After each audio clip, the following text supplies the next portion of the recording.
पुराना बाना हमनी के सट गइल बा, अब तो लागी रोजा छावा का हो।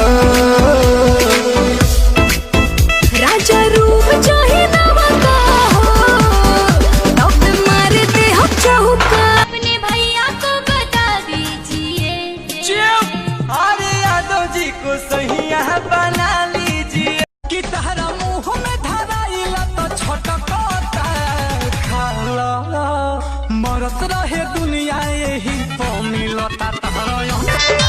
गाड़ी तो नया हो इंजन पुराना बा, कब बिका तारू कैसन जमाना बा।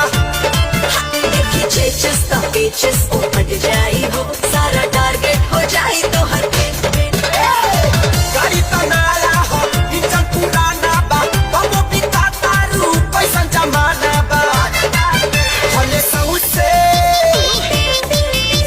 सौसे पीरे के तोहर बाटे फेर, अभिले महके करुणा तेल लगे आपन जवानी तू कैलू हसे, अभिले महके करुणा। पबजी खेल लो, मुझे भी खेलना है, खिलाओ ना।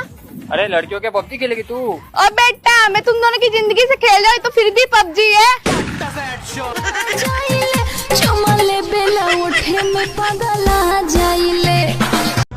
केहू गलत ना कहे अपना चीज के हो, केहू गलत ना कहे अपना चीज के हो। बोलो का भाव बात तहारा।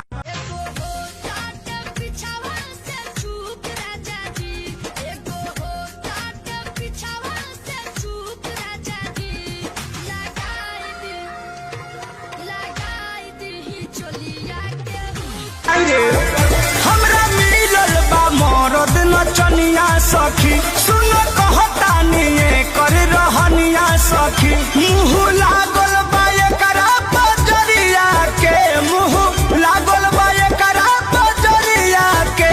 निक लागे ना फरवठा में हरिया के,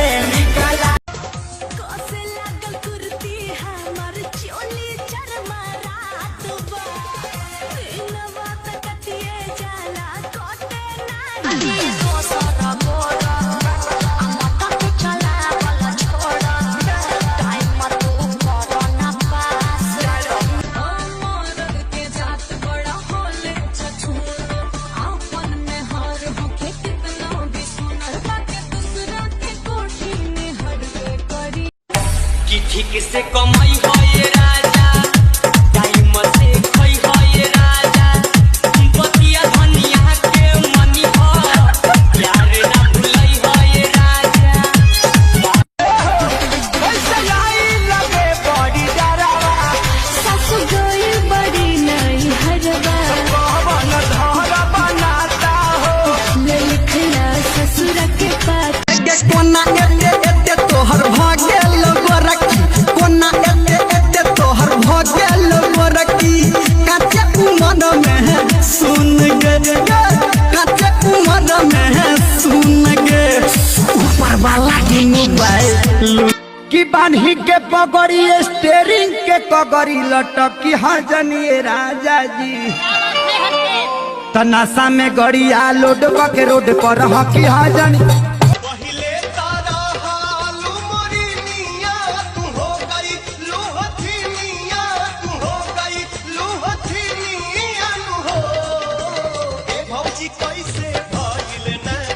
ट्रेलर हरा जा पूरा फिल्म बाकी बा, एकरो से निमन तो अंदर के झांकी बा। ट्रेलर हरा जा